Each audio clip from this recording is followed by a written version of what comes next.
Hartlik goeiemôre geliefdes. Ek verwelkom julle ook dan vanoggend in daardie wonderlike naam van ons verlosser en saligmaker, ons Yeshua, ons Messias, of soos ons dit vandag ken, Jesus, ons Christus, ons verlosser, ons saligmaker, ons God, die een en waaragtige God wat sit op die troon, wat reg maak om vir my en vir jou te kom haal as die tyd reg is. Nou ja, eerstens wil ek baie dankie sê vir almal se terugvoer van laasweek se boodskap. Ek waardeer dit verskriklik baie. En ek wil vir jou vra vanoggend met 'n nederige hart dat as hierdie boodskappe enigiets vir jou beteken, stuur dit aan na vriende, na familie toe. Dit is nie vir my om 'n heerskappy vir myself te stig nie. Dit is net vir my enigste manier om die evangelie te kan versprei. Jy weet dat is dat vir 'n paar jaar wat ek en Natasha sit en wonder wat gaan ons doen, hoe gaan ons maak om die taak wat ons opgelê is uit te kan leef buitentoe, om mense te kan bereik vir die koninkryk van die Here Jesus Christus. En jy ken die verhaal dat ons getrek het om sodoende dan weer in 'n plek te wees sodat ons dit kan doen.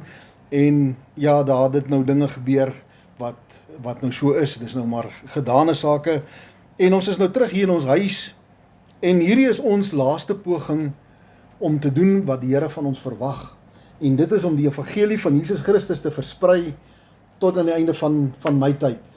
Ek weet dat baie van ons predikers of mede-predikers sal saam met my stem, dat as jy sal sê dat 'n prediker tree nooit af nie, die oomblik wanneer hy aftree, is wanneer hy die weg van die Here verlaat het. Ons tree af eendag wanneer die koning ons kom haal, dan tree ons af, dan is ons klaar met ons werk. So hierdie is my poging om te doen wat die Here van my verwag. En daarom pleit ek nederig by julle om hierdie boodskappe te stuur, aan te stuur na mense toe as dit vir jou enigstens iets beteken. Dit help nie mens stuur 'n boodskap vir iemand as jy self nie daardeur aangeraak is of daardeur iets kon leer nie. Nou ek weet ek het laasweek gesê ek wil praat oor Josef en toe het die by my nou kom pla en vir my iets anderster kom leer. En vanoggend of uiteindelik in hierdie week het iets anderster in my gedagte kom nes maak en is iets waaroor ek wil praat wat baie ernstig is, so ek wil hê julle moet dit vanoggend vat uit 'n opregte hart uit. Maar voordat ons begin, kom ek en u bid eers saam. Aba Vader, vanoggend kom ons om onsself voor u neer te sit, Here. Here, ons wil nie geweeg word en lig bevind word nie, Here. Ons wil nie ondersoek word en verkeerd moet wees nie, Here. Ons kom pleit vanoggend in Jesus naam dat u ons sal bewaar, sal beskerm, sal toevou in genade en Here, dat net die suiwer woord wat u wou gehad het sal uitkom om mense se harte te bereik, Here, sodat ons kan terugkeer, u kan dien, u kan loof en kan prys wat waardig is om aanbid te word. Ons eer en ons dankie vir hierdie geleentheid, Here. Seën ons op hierdie Sabbat terwyl ons luister na u woord. In Jesus naam, amen. Nou ja, soos ek sê, ek het nou vanoggend, wel eintlik in hierdie hele week het ek gelê en dink ek moes gegaan het vir 'n skoueroperasie en dit het nou nog nie gerealiseer nie. En ek was besig om voor te berei om te kyk wat gaan, eintlik wil ek oor Josef gepraat het, soos ek sê, daar's baie om te leer uit sy lewe uit. Maar iets anderster het my hart gegryp en ek wil vanoggend daaroor praat. Ons begin in die boek Genesis. Ons ken dat die boek Genesis gaan oor die begin en waar alles vandaan gekom het, hoe alles gebeur het.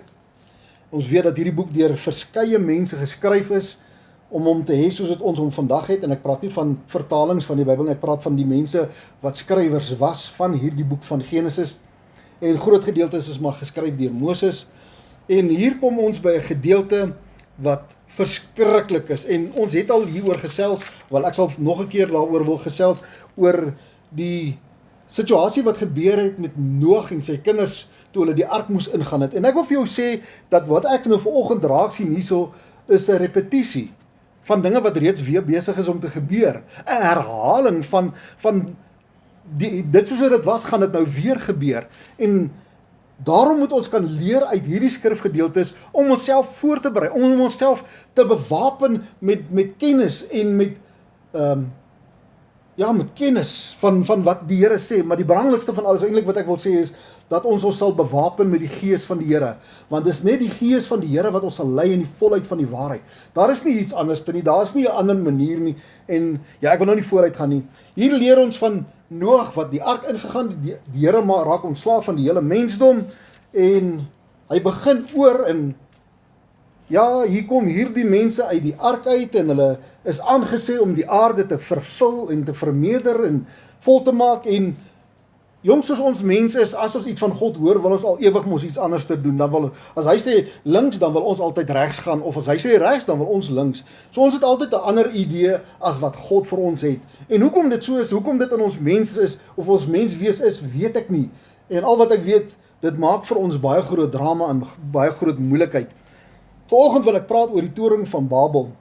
Nou, Miske het so rukkie terug vir my gesê, ek moet hierdie preekstoel net bietjie soontoe skuif, dat ons daar by die TV kan gebruik, om slides op te sit, hoe ek by hierdie goed uitkom, wat die verduideliking is, sodat ons almal kan sien waaroor dit gaan. Nou, ek wil eers te begin by die woordjie Babel, of Babel, Bab, die woordjie Bab staan vir hek, of weg, en L is, eintlik is hy hier verkeerd geskryf, en dit moes hoofletter EL gewees het, Bab, streepietjie EL, en as jy in die ou vertalings, in die ou geskrifte ingaan, dan sal jy sien dat hy so geskryf is, Bab, en dan streepietjie in, en dan EL, en wat dit beteken is, 'n ander weg na God toe, 'n ander weg na God toe, en jy sien dat hierdie mense kom, en hulle kom by 'n plek, waar hulle nou die grond en die area kon bekyk, en sê, yes, die is 'n goeie plek, om 'n nuwe stad te bou, en kom laat ons hierdie nuwe stad bou, met bakstene, en kom laat ons binne in hierdie stad 'n toring bou, wat tot aan die hemel reik. En wat hulle eintlik hier probeer doen het, is om te sê, ons sal 'n toring bou om self by God in te gaan.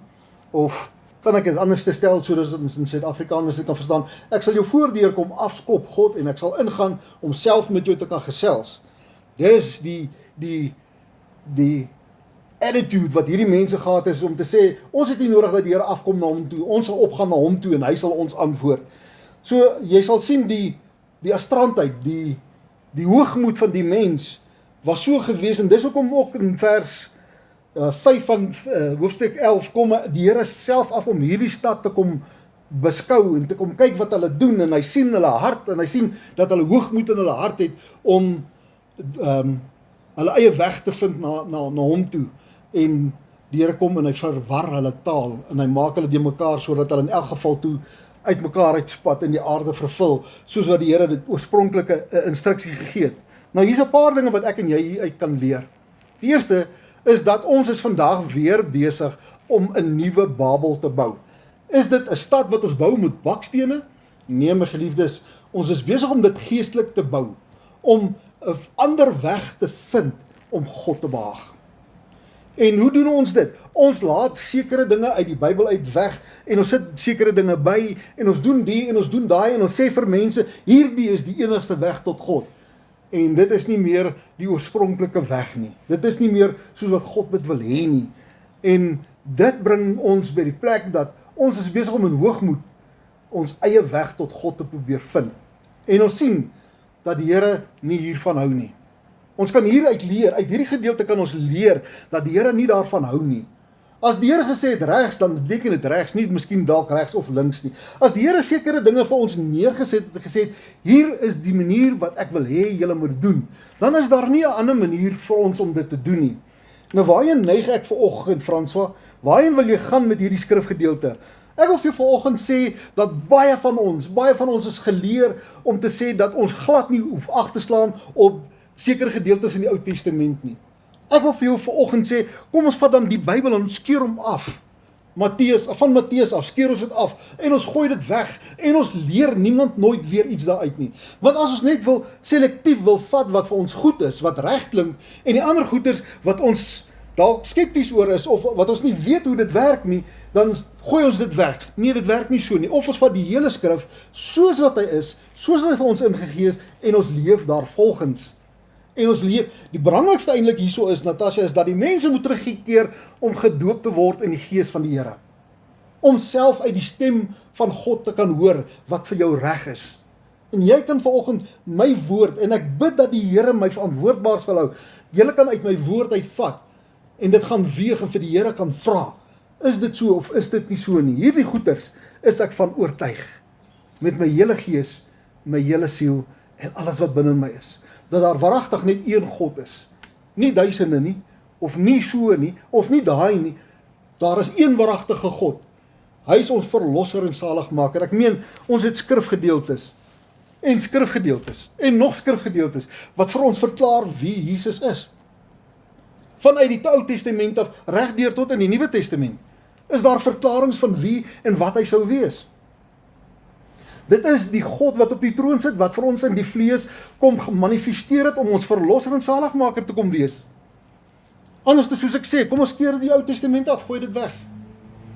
Frans, waaroor wil jy gesels? Ek wil praat oor hierdie idee wat ons geleer word om te sê dat ons nie onder die wet staan nie, en dat ons nie die 10 gebooie hoef te onderhou nie.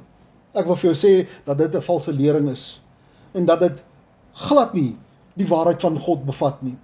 Hoekom sê ek so? Want die Here self kom in die Nuwe Testament, terwyl hy besig is om met die mensdom te gesels, terwyl hy na sy volk toe kom, kon hulle hom nie eens herken nie.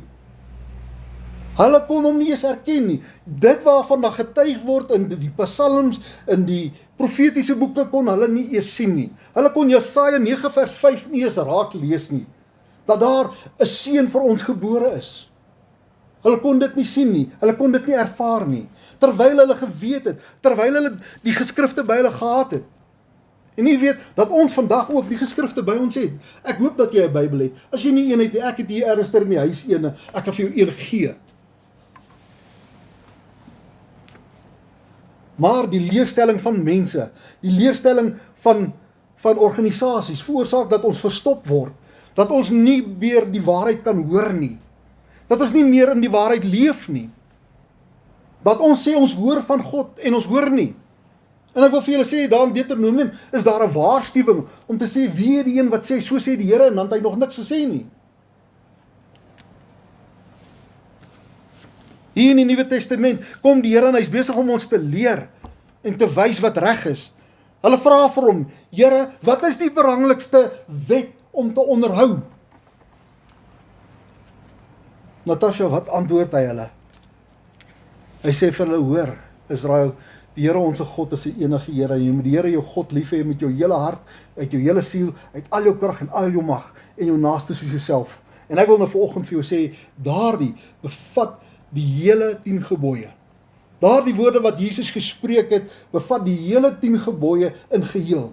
Dis die essensie van die hele 10 gebooie, om vir ons om te weet, dat ons God een is, en dat hy waaragtig is, en dat ons hom moet lief hê, met alles wat binne ons is, en ons naaste soos onsself. Gaan lees maar die 10 gebooie. Daar's nie iets anderster nie. Op 'n stadium verder vra hulle hom weer, en hy sê, daar sal nie een punt of komma uit die wet uit weggevat word, voordat alles gedoen word nie. Hoekom sien die mens hierdie wet as so vyandig?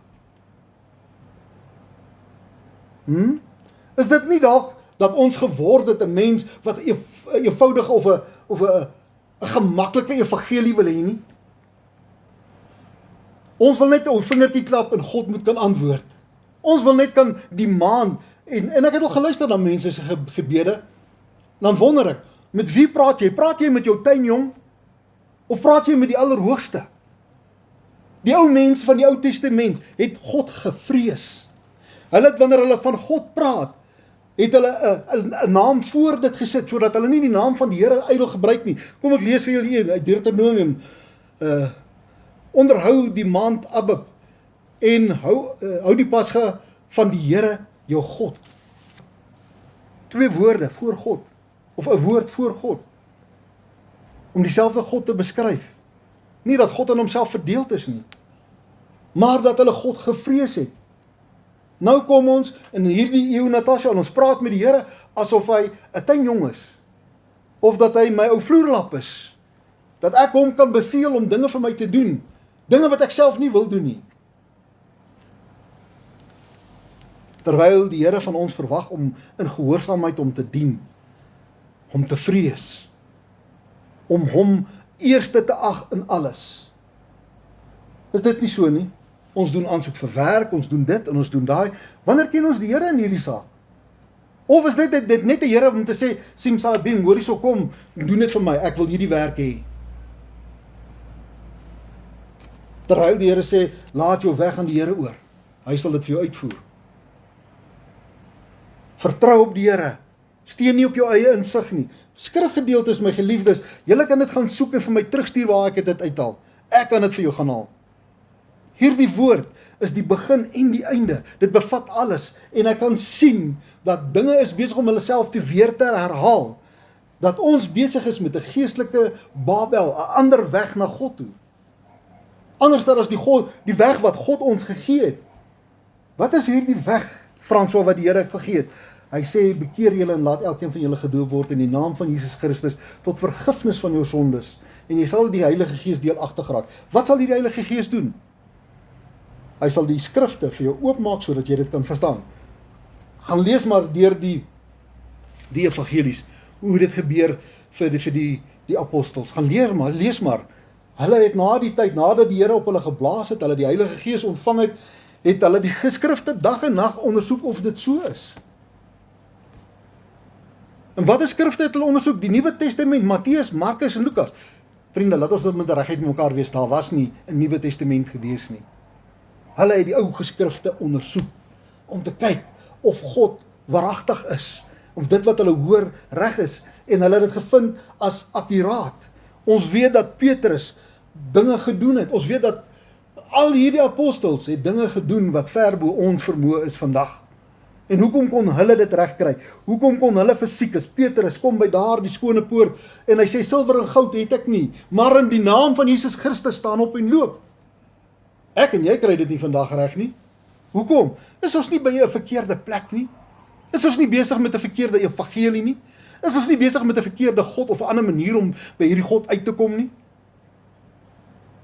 Miskien moet ons bekering vra en om verskoning vra en sê, Here, leer ons aangaande U wil. En nie soos ons dit wil hoor nie, maar laat ons dit hoor soos U wil.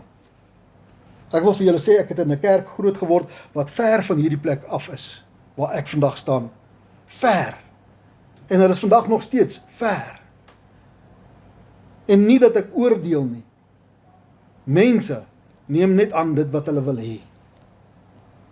En ek dink partykeer dogmatiek is die ding wat mense se verstand en sy gees verstop sodat jy nie meer kan hoor nie. Dat jy nie meer suiwer uit die gees van die Here uit kan hoor nie. Dat jy nie kan ontvang van ons verlosser af dit wat jy moet hê om jou saligheid vas te maak nie. Ek wil vir jou sê dat ons is vandag weer by daardie plek, Babel, om 'n ander weg te soek na God toe. Wat het ons nodig, François? Om terug te keer na die Here toe. En vir hom te vra, wat is vir hom belangrik?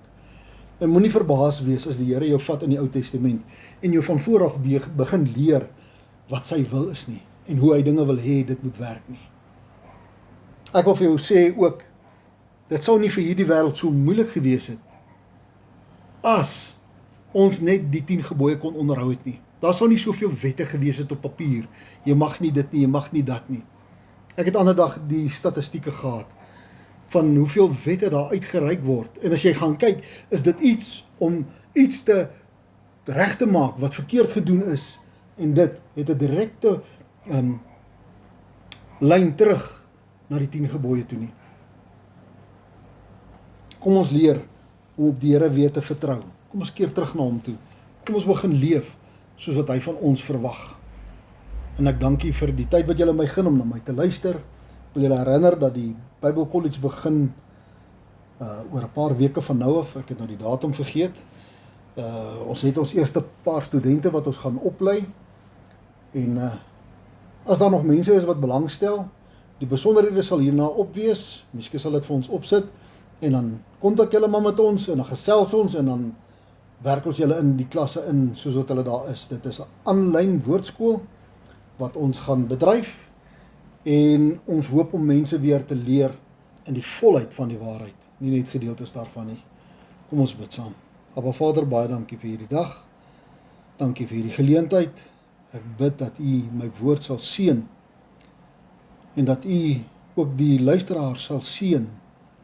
Here, dat ons weer met U konneksie sal hê, dat U ons weer sal vul met U Gees en dat ons geleer en gelei sal word deur U Gees. Ons eer en ons dankie daarvoor in Jesus naam. Amen.